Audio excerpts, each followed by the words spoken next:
मयूरी जे Chauhan, Indira Nagar 1 primary school. नमस्कार बच्चों, आज हम कक्षा 7 में हिंदी विषय में पुनरावर्तन 2 की समझ पाएंगे।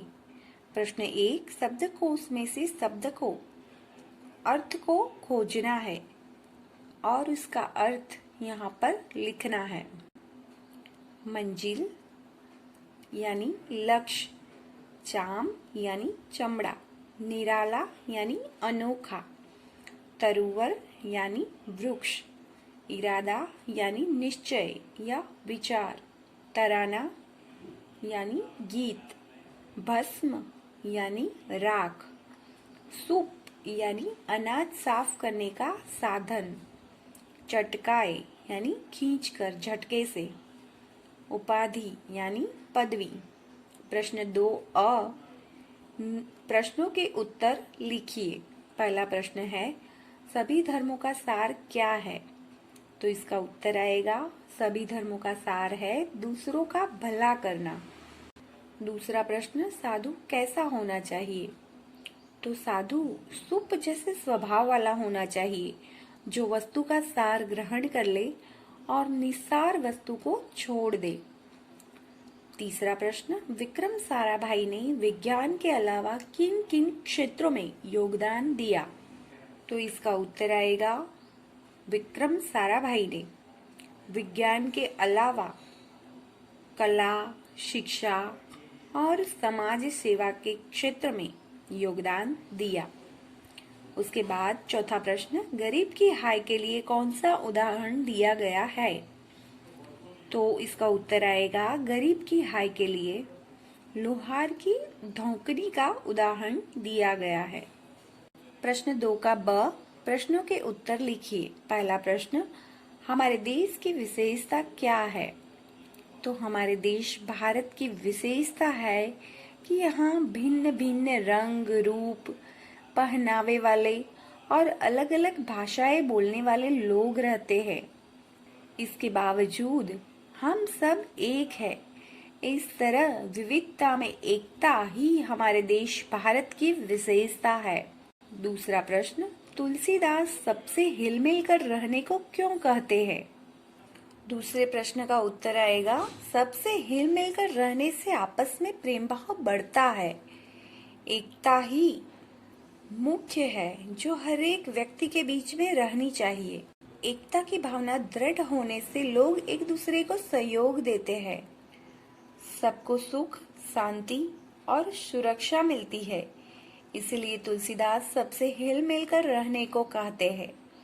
उसके बाद वाला तीसरा प्रश्न, विक्रम साराभाई के प्रयासों से अहमदाबाद में कौन कौन सी संस्थाएं प्रारंभ हुई? तो इसका उत्तर आएगा, विक्रम साराभाई के प्रयासों से अहमदाबाद में 3 संस्थाएं प्रारंभ हुई। पहली भौतिक अनुसंधान प्रयोगशाला, दूसरी टेक्सटाइल इंडस्ट्रीज रिसर्च एसोसिएशन और तीसरी लोक विज्ञान केंद्र एवं नेहरू विकास संस्थान। माला में कौन कौन से फूल एक रूप हुए हैं? तो हम काव्य को याद कर ले तो तुरंत ही हमें पता चल जाएगा। बेला, गुलाब, जूही, चंपा, चमेली, प्यारे प्यारे फूल गूंथे माला में एक है। यानी कि बेला, गुलाब, जूही, चंपा, चमेली आदि फूल मिलकर एक रूप हुए हैं। बेला यानी कि मोगरा।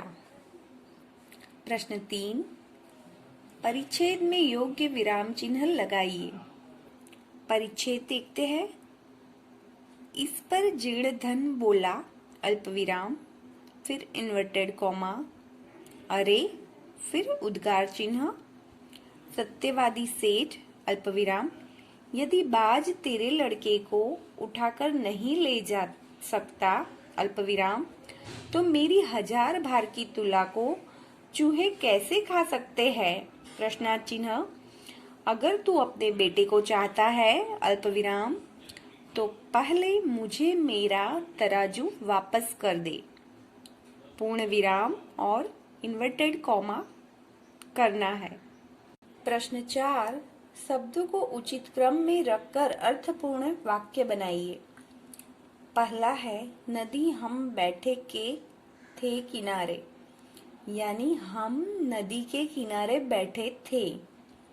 दूसरा, ऊपर है के पेड़ बंदर कितने।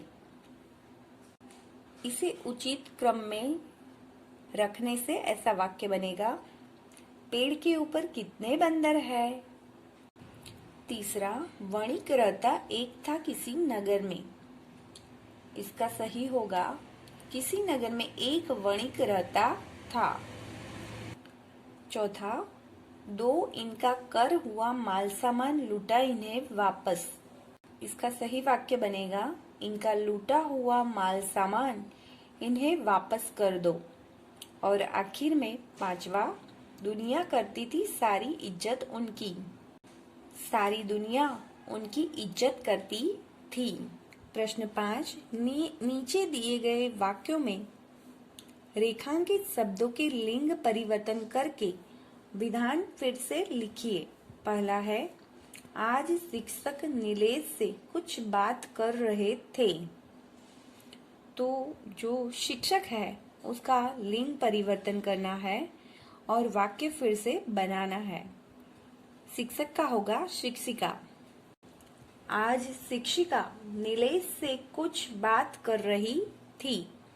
दूसरा, वह लेखक बनना चाहता है। तो इसका होगा, वह लेखिका बनना चाहती है। तीसरा, नौकर आज बहुत ही देर से आया। तो इसका होगा, नौकरानी आज बहुत ही देर से आई। चौथा है, नए डॉक्टर बहुत अच्छे हैं। तो इसका होगा, नई डॉक्टरनी बहुत अच्छी है। उसके बाद, लड़के क्रिकेट खेल रहे हैं। तो इसका होगा, लड़कियां क्रिकेट खेल रही है। अच्छा बच्चों, ऐसे ही किसी नेक्स्ट वीडियो में हम फिर से मिलेंगे। तब तक के लिए बाय बाय।